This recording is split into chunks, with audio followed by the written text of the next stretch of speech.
2 3 Đúng.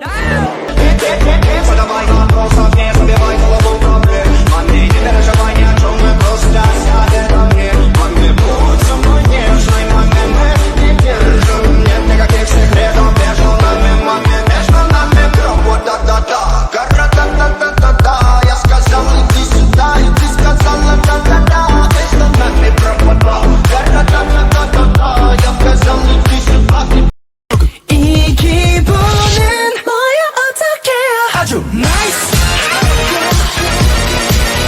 아주 nice nice 아주 nice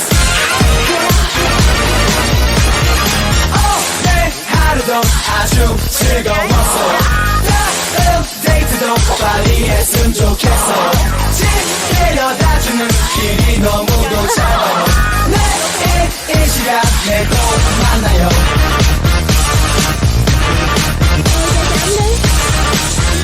Pendant notre voyage, nous avons visité de nombreux endroits célèbres qui reflètent la beauté unique de Daleg. Afin de mieux comprendre cette région, nous allons explorer ensemble le musée de Lamdong, où sont conservés tous les objets historiques. Découvrons ensemble les 4 points principaux de ce lieu fascinant. La nature de la province de Lamdong est riche et magnifique. Lamdong est une province montagneuse de haut plateau du centre-sud d'une superficie de 9664,79 m². Sa superficie rouffière s'étend sur 618 815 hectares, avec une densité de couverture de 63% de la superficie totale de la province. Lamdong comprend deux plateaux, plateau de Lambian et celui de Yilin. Les luttes au sommet sont le sommet de Lambian, 1950 mètres, et celui de Yilin, 1863 mètres. La région offre de nombreux paysages majestueux, dont la cascade Boncourt dans le district de Đức Trọng, province de Lamdong. De lui, nous avons également la cascade d'Amri à Bảo Lộc, qui est également très belle. Parmi d'autres attractions, on compte le plat Xuân Hương Than Thở et Đa Thịnh. En particulier, le plat Xuân Hương ne tire pas son nom du poète Hồ Xuân Hương. Il est ainsi nommé en raison du printemps et l'eau de ces plats est saine et généralement le parfum de l'eau. Nous parlerons d'abord des plants de Daleg. Les arbres les plus courants dans la région de Lamdong et les témoins sont les pins. Il y a différents types de pins comme le pin à longues feuilles et le pin de feuilles, le pin à 3 feuilles et ainsi de suite. Les études scientifiques montrent qu'à partir d'une tonne de bulles de pin rouge, on peut extraire une gamme de tassons, une composante utilisée dans le médicament contre le cancer. Ces pins poussent généralement à plus de 1600 mètres d'altitude, surtout autour de Daleg.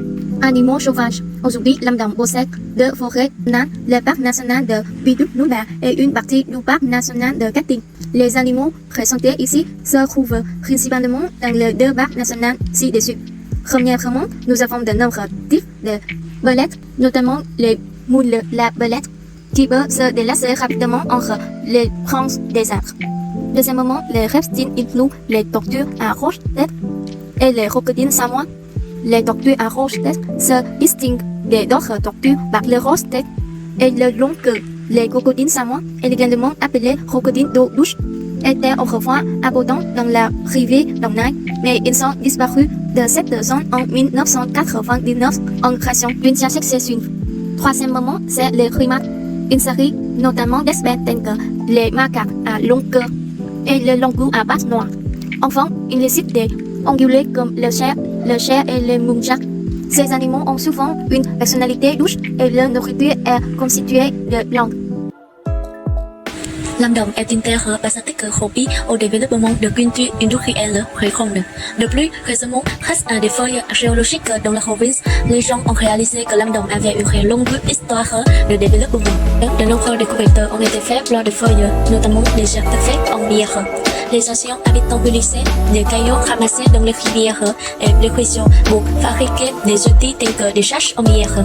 De plus, pour obtenir des outils de travail complets, il décharge également un processus de moulage pour créer des outils comme des charges et des joues.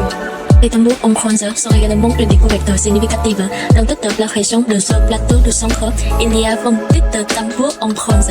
Mais dans la province de Lâm Đồng, il n'y en a qu'un seul. Cela suggère que les anciens habitants étaient engagés dans les échanges commerciaux, car il n'y avait pas de mine de cuivre dans cette province. Le symbole Lingayoni découverte lors des feuilles représente du royaume traditionnel du Ramanim. La statue Linga symbolise le yang, le pénis masculin, Yoni symbolise le yin, le clitoris féminin. Les personnes stériles qui suivent le Ramanim croient que si elles touchent le Linga, elles donneront naissance à un garçon. Et si elles boivent de l'eau bénite du robinet Yoni, elles donneront naissance à une fille. Des objets en or, en argent et des pierres précieuses ont également été découverts lors des feuilles, ainsi que des idoles Linga Yoni en carton. Avant, 3 sites funéraires de làng Đại Lào et Đá Đồn ont été fouillés en 1983, révélant une variété d'objets enterrés avec les mots, y compris des céramiques de différentes origines nationales et internationales. Ces découvertes suggèrent une coutume d'enterrer les mots et de commercer avec d'autres régions. Nous parlerons des caractéristiques culturelles des groupes ethniques Mã, Cơ et Chu à Lâm Đồng. Tout d'abord, c'est la présentation de leurs vêtements. Actuellement, la province de Lâm Đồng compte plus de 44 groupes ethniques, dont 3 groupes de langue stable comme le peuple Cơ, le peuple Mã et le peuple Chu. Parmi eux, le peuple Cơ et Mã pratiquent l'agriculture sur coulis, tandis que le peuple Chu suivent des pratiques économiques de pisciculture similaires à celles de notre peuple Kinh. Les peuples Cơ et Mã possèdent des compétences en dessin et compétences dans le groupe coutumier. En revanche, le peuple Chu ne pratique pas le dessin, et ces coutumes sont bien souvent des œuvres d'autres ethnies, notamment de l'ethnie Cham, qu'ils apprécient particulièrement. Ensuite, nous devons parler de leur rangement. Les maisons des ethnies Cơ, Mã et Chu dans la province de Lâm Đồng sont principalement faites de bois, de bambou et de feuillets. Elles ont généralement une forme rectangulaire ou carrée avec un toit en forme de dôme recouvert de feuillets, ce qui les réunit dans leur architecture traditionnelle. Elles sont basées et bien ventilées, offrant un espace de vie confortable pour tous les membres de la famille. Historiquement, il y avait de nombreuses maisons longues de 100 à 150 mètres accueillant les petites familles. La cuisine sur un grand central dans ces maisons étant considérée comme sacrée et souvent également dépassée dans réveillon. De lui, les maisons des ethnies comprennent souvent des escaliers, des jardins et d'autres structures secondaires comme des étables, des portugais et des jardins de fleurs pour répondre aux besoins quotidiens de la famille. Les artisanats sont également très intéressants. Après la période de gréement, pendant le temps libre tout au long de l'année, les gens s'attendent à l'artisanat traditionnel, tels que le dessin pratique par le pape Mã et la fabrication de poteries par le pape Chu, une pratique assez similaire à celle de Cham. De lui, le pape Chu est réputé pour son artisanat de plusieurs en argent. Dans le passé, la colonisation française a envahi la péninsule de Sơn Giang en 1858, faisant du Vietnam un pays colonial. Les colons français ont été confrontés à un problème, celui du climat. La faune voulait couver un endroit approprié avec un climat similaire à celui de la faune pour se reposer et se détendre en Indochine. Ils ont couvert un lieu de villégiature et ont choisi les hautes plateaux du centre. Ensuite, nous présenterons l'origine du nom Đà Lạt. Ce nom vient de la langue Cơ. C'est l'ancien nom que le peuple Cơ appelait la rivière et Chucho. Selon le nom Cơ, le mot Đà au Tap signifiant eau, rivière, Chucho et le mot Lạt et le nom ritain du peuple Cơ, le Tapacom, Đà Lạt puis Đà Lạt, Tenkin et aujourd'hui. Les moyens de transport des anciens résidents de Đà Lạt étaient principalement des chevaux et aujourd'hui, ils sont remplacés progressivement par d'autres moyens de transport. Voici la écopole de Linh Khương qui a été construite le 24 février 1961 et était à l'époque le deuxième plus grand aéroport international du sud de Vietnam et était une écopole à tout le monde de vols vers l'île de Jeju en Corée du Sud. Au fur et à mesure que Đà Lạt se développait, les habitants d'autres régions sont afflués pour s'installer avec la cuisine caractéristique des régions du nord, du centre et du sud. Voici 3 classes provenant de 3 régions du Vietnam, le bánh bột lọc du centre, le chè chuối nướng du sud et le bánh cuốn du nord. Ils apparaissent tout dans la cuisine de Đà Lạt. En 2014, le premier ministre Nguyễn Tấn Dũng a approuvé le plan de développement de Đà Lạt jusqu'en 2030 et 2040, visant à faire de la ville un centre de villégiature international et un centre agricole appliquant les hautes technologies. Après avoir visité le musée de Lam Dong, vous pouvez sentir la diversité et la richesse de la région ainsi que la singularité de ses habitants et de sa culture. L'histoire de la région est présentée à travers des objets, des images et des expressions visuelles. Ce musée offre une expérience enrichissante pour mieux comprendre le développement régional. Si vous visitez Dalag, ne manquez pas ce musée. Pendant nos années à l'université, avoir une chance de voyager ensemble comme ça est vraiment rare, rendant ces moments encore plus précieux. Notre escapade de 4 jours et 3 nuits a été remplie d'émotions, partageant, découvertes, rires et joie. Nous avons découvert la puissance de la collaboration et avons vraiment compris le proverbe.